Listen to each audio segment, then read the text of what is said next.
My name is Kathy. 2 years ago, I married Samuel, a co-worker of mine. We got married 2 years ago, but Samuel and I had been dating for 3 years before that.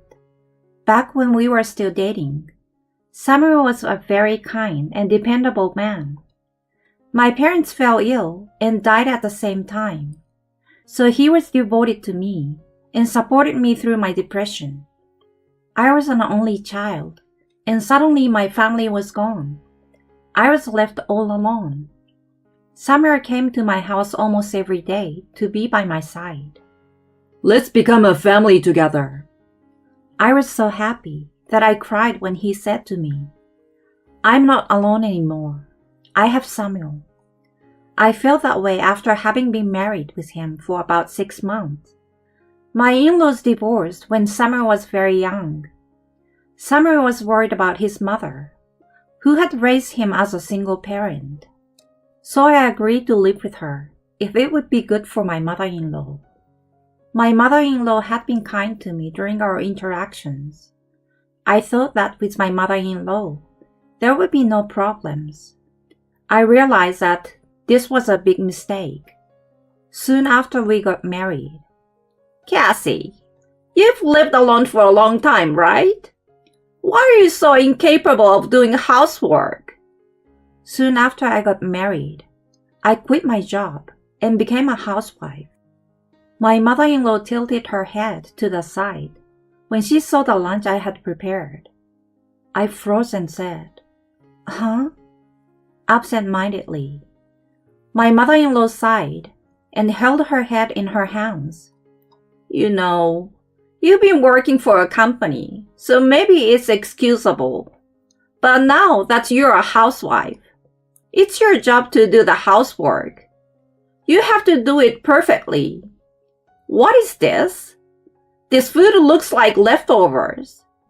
The lunch that I made was a simple stir-fry of vegetables I had in the fridge. It may be a simple meal, but it's true that I was thinking that it was just lunch, so I thought it would be okay to make something that isn't fancy. But I don't remember making anything that would be called leftovers. I was so surprised that I couldn't say anything, and my mother-in-law started to attack me. I didn't say this before, but now that you're a stay-at-home wife, you should be the one to get everything ready for Samuel to go to work.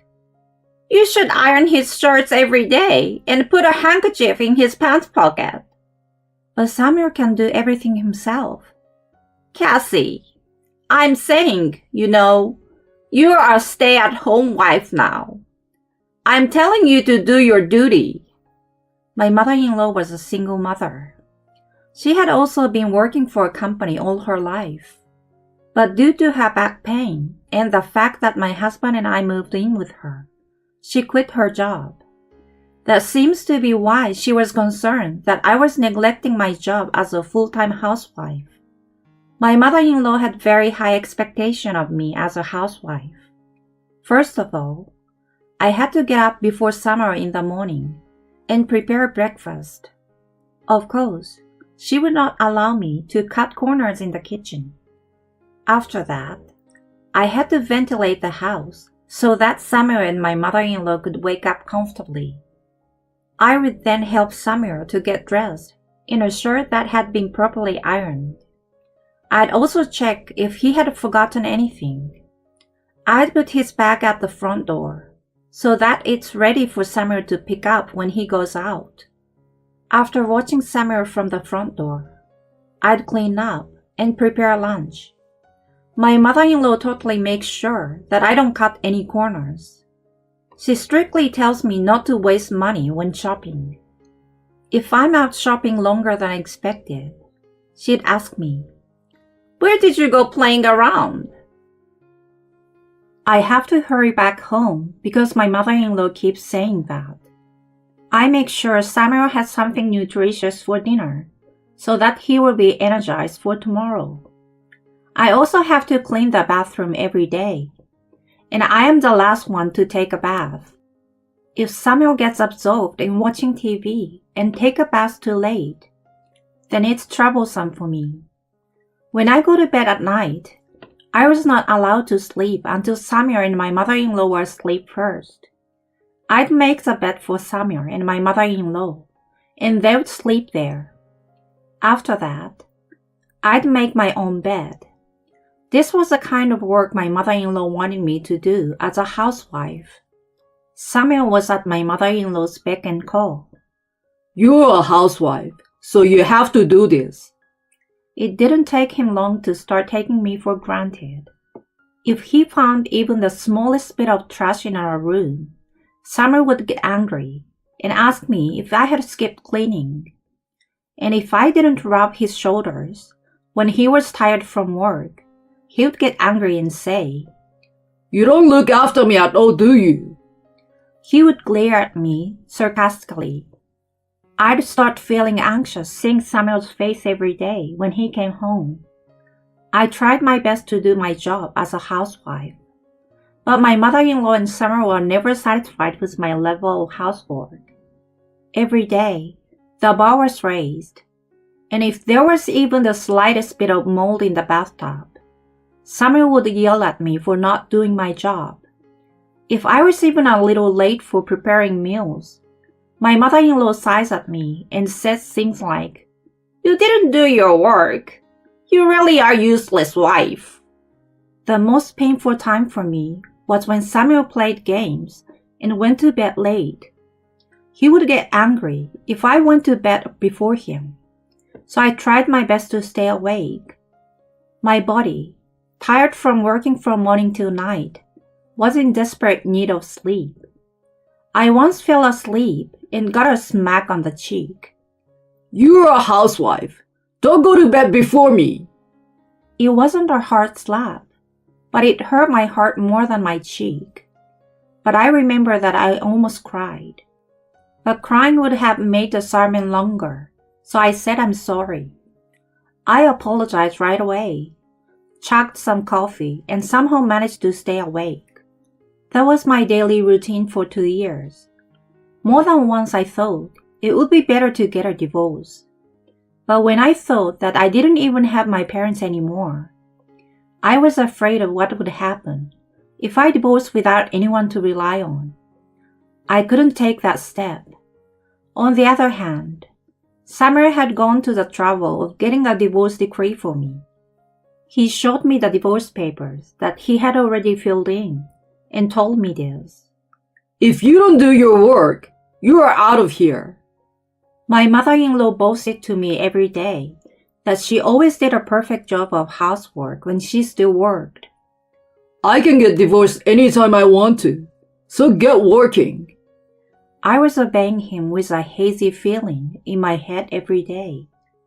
Then one day, I received a call from my friends. It was a group of 4 people that I used to hang out with when I was in high school. They were inviting me to go out for dinner sometime. I immediately thought, I want to go. But Samuel and my mother-in-law are extremely opposed to letting me go out alone. I had to declare by what time I would be back home, even when shopping. If I didn't make it back by that time, he would say, Where have you been skipping around? Who do you think pays for your food? I couldn't even go out casually because I would be blamed. I was so afraid to even suggest that I wanted to go out with my friends. I was torn between wanting to go and not wanting to get yelled at. I typed, I'm going, into my phone, but erased it. I remember the days of being yelled at for not doing my chores and being locked in the basement for hours. I couldn't choose to go out with my friends because I was too afraid of being yelled at for not being able to do my chores. I'm sorry. They will get angry if I go out with my friends. I replied, then sobbed quietly to myself. I was so afraid that my whole life would be in total darkness. I was so afraid of this that I could not stop crying. A few days later, Samuel, who was going on a business trip, ordered me to buy a gift for his friend. I was allowed to go out for a longer shopping trip than usual. I said to my mother-in-law, I'm off, and told her when I would be back. This was to be the beginning of a change in my destiny. Samuel had told me which store to go to, which was a bus ride away. I arrived at the store, feeling deeply moved by the bus ride I had not taken for a long time. I was about to leave when I heard a voice call out my name. I turned around and saw a friend of mine from high school, who was a freshman at the time. Irene? Oh, it's you, Cassie. What's wrong with you? You've lost so much weight. You don't look well at all. Irene came running up to me, patted my bony shoulders, and looked worried. It's true. I've lost a lot of weight since I got married. Are you on your way home from shopping? Let's have a cup of tea and go home together. Well, it's nice to see you, but I have to be home on time or I will get in trouble. Is your husband off today? No, he has not.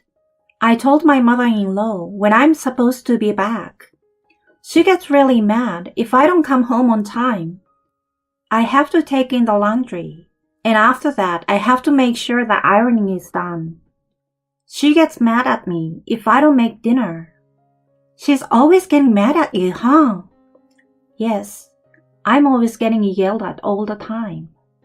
When I couldn't chuckle properly and just smile subtly, I thought, hey, when was the last time I laughed? Irene thought for a moment and gently gripped my hand. Let's have tea after all. How's life been, Kathy? We're all worried about you. If she gets mad at you, I will go home with you. Irene took me to a cafe, and I looked at the clock on the wall. I was fidgeting the whole time. Irene must have thought I was in an unnatural situation. She asked me in detail about it. As a housewife, it's only natural for you to do this kind of work. You're an incompetent wife. I had always been told that I was a useless wife. I told Irene how useless a wife I was. Irene listened to me without saying a word, and before I knew it, her voice was choked with tears. Cassie, you should leave. You should get a divorce. But my parents are dead, and I don't have anyone I can depend on anymore. That's rude. You are saying I can't be depended on? What? I said in a stupid voice. Irene, smiling at me, looked like an angel at that moment. You can count on me. Get a divorce. It's okay to take revenge lightly. I will definitely protect you. At that moment, I felt like I had found the light at the end of the dark tunnel. The dark cloud that had been hanging over my head lifted. I felt as if a ray of sunlight had shone through. I felt so refreshed. I talked with Irene for a while after that. I bought Chinese food for dinner and went home. Naturally, Summer and my mother-in-law were furious with me. I felt neither sad nor horrified. That evening, I prepared Samuel's luggage for his business trip the next day. He was going on a 3-day trip, so I should have packed enough clothes for him. I only put in one pair of underwear. I also put a cup of bottled drink inside to give it some weight. The next morning, Samuel left for his business trip with it without any questions. I was deeply moved to think that this was the last time I would see Samuel. Farewell. I said a few words to Samuel's drinking bag. I took the carry-on bag I had packed for myself. I entered my mother-in-law's room without knocking. I'm not allowed to enter my mother-in-law's room except for cleaning. My mother-in-law glared at me sharply and seems to notice that I was carrying a large bag. She looked at me suspiciously. Gina, I have tried very hard to be a housewife, as I believe it was my duty.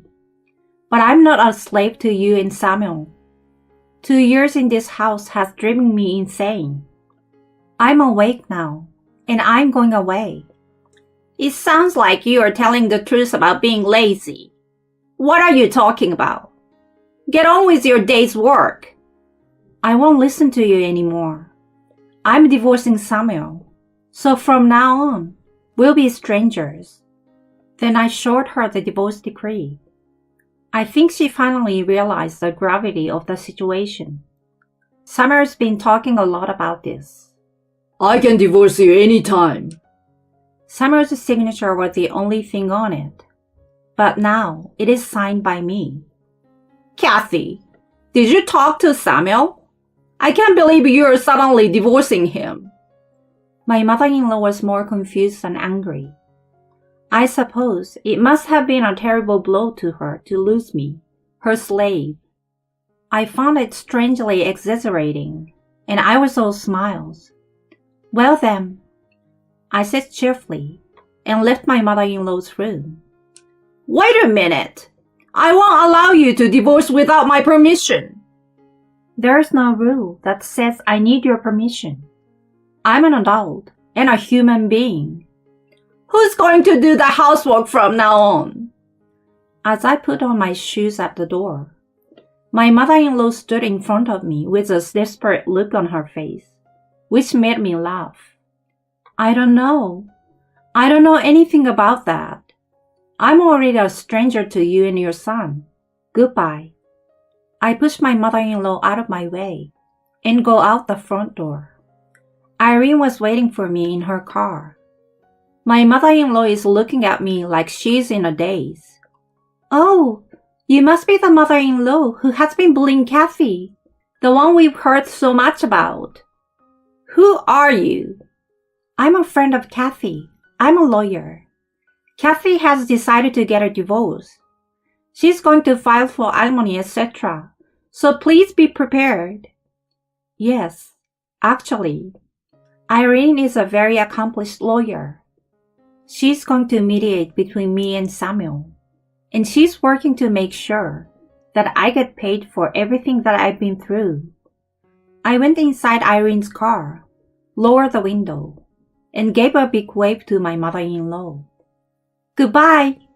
Please tell Samuel to get a wife he can use this time.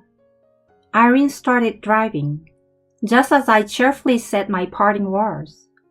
My mother-in-law stood in front of the house with her jaw open. I was enjoying watching her getting smaller and smaller. Once we arrived, I filed the divorce papers. I was invited to stay at Irene's house that night. Samuel's luggage was mostly bottled drinks. It was only at night that he noticed that there was only one pair of underwear in his luggage. He bombarded me with messages and phone calls. I answered the phone as Irene listened. Hey, there's only one pair of underwear in there.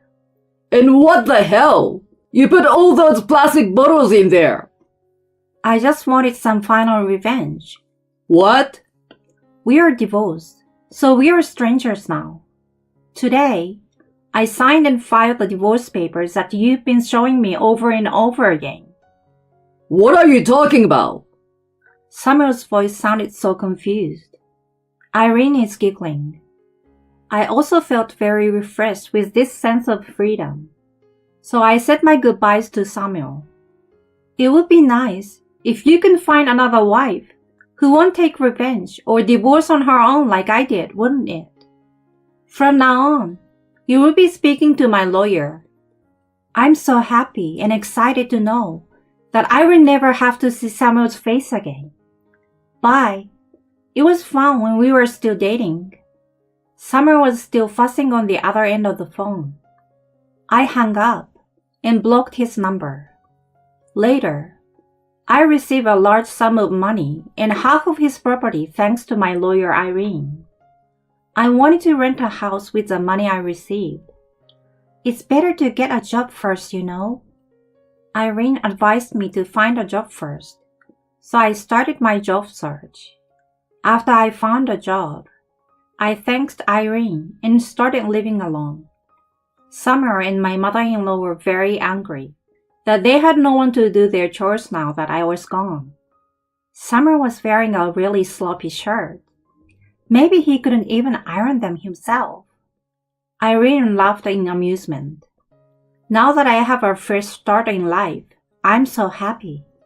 When I think about my marriage, where I had to take orders all the time, I realize how great it is to be able to make my own decisions. I am so glad that I was able to meet Irene again at that time. We still go out to eat together frequently, and I'm very grateful to Irene for that.